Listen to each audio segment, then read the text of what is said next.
Okay, figured I'd do another IELTS reading, just because these readings are um, they're pretty complex, but then you get to hear some more difficult English in spoken form, and then you can practice reading it. Some of those words are not easy, and they're also not necessarily very common. But since this is a reading that comes from an English test for foreigners, it seems like it's a good thing for people to practice.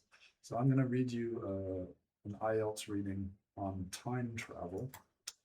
And last time I broke it up into different sections, but this time I think I'm just going to read the whole thing. So again, I'll try to read it slowly so that you can pick up on the pronunciation of every word. Okay. Oh, anyway. Time travel took a small step away from science fiction and towards science recently, when physicists discovered that subatomic particles, known as neutrinos, progeny of the sun's radioactive debris, can exceed the speed of light.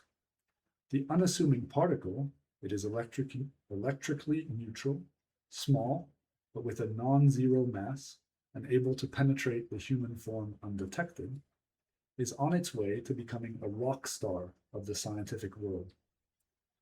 Researchers from the European Organization for Nuclear Research, CERN, in Geneva, sent the neutrinos hurtling through an underground corridor towards their colleagues at the Oscillation Project with Emulsion-Tracing Apparatus, OPERA, team, 730 kilometers away in Gran Sasso, Italy. The neutrinos arrived promptly, so promptly, in fact, that they triggered what scientists are calling the unthinkable, that everything they have learnt, known, or taught, stemming from the last 100 years of the physics discipline, may need to be reconsidered. The issue at stake is a tiny segment of time, precisely 60 nanoseconds, which is 60 billionths of a second.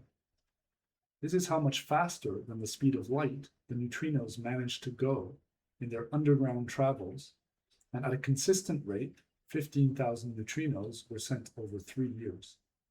Even allowing for a margin of error of 10 billionths of a second, this stands as proof that it is possible to race against light and win. The duration of the experiment also accounted for and ruled out any possible lunar effects or tidal bulges in the Earth's crust. Nevertheless, there's plenty of reason to remain skeptical. According to Harvard University science historian Peter Gallison, Einstein's relativity theory has been pushed harder than any theory in the history of the physical sciences. Yet each prior challenge has come to no avail, and relativity has so far refused to buckle. So is time travel just around the corner? The prospect has certainly been wrenched much closer to the realm of possibility, now that a major physical hurdle, the speed of light, has been cleared. If particles can travel faster than light, in theory, traveling back in time is possible. How anyone harnesses that to some kind of helpful end is far beyond the scope of any modern technologies, however, and will be left to future generations to explore.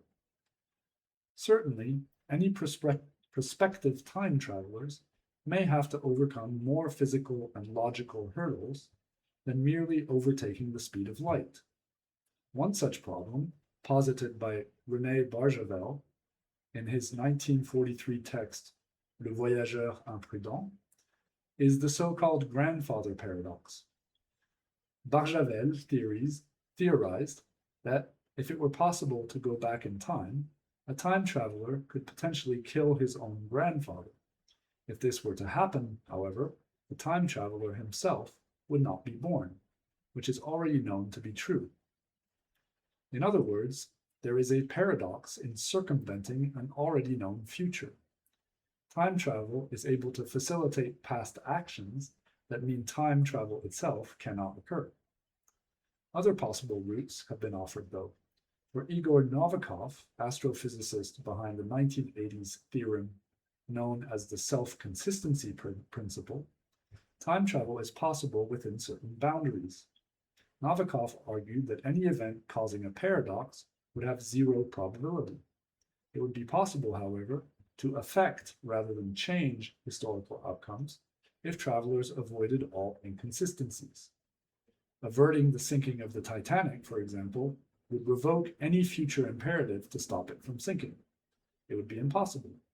Saving selected passengers from the water and replacing them with realistic corpses would not be impossible, however, as the historical record would not be altered in any way. A further possibility is that of parallel universes.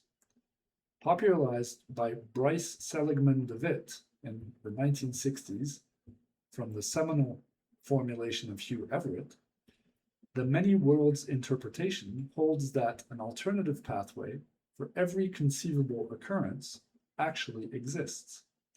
If we were to send someone back in time, we might therefore expect never to see him again. Any alterations would divert that person down a new historical trajectory. A final hypothesis, one of unidentified provenance, reroutes itself quite efficiently around the grandfather paradox. Non-existence theory suggests that exactly that. A person would quite simply never exist if they altered their ancestry in ways that obstructed their own birth.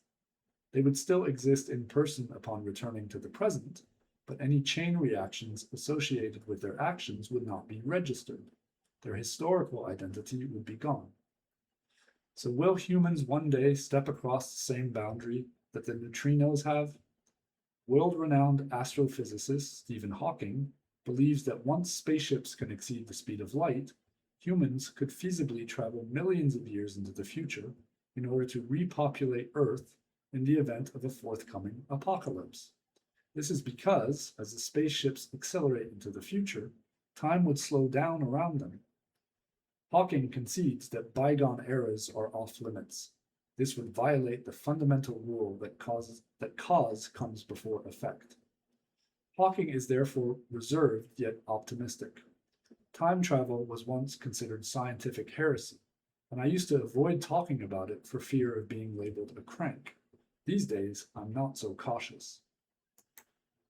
Okay, there you go. It's kind of weird. This is the first time I've read this, but the French in the middle, the author is called René Barjavel, and I actually read a few of his books when I was a kid in French.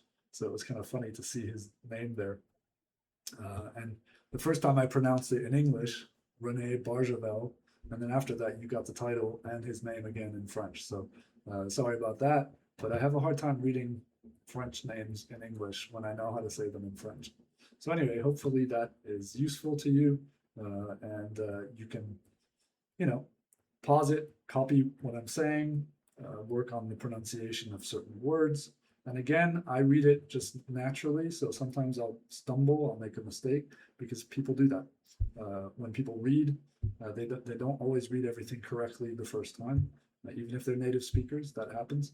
So I wanted to leave those mistakes in it. So it's not perfect, but it is authentic. Okay.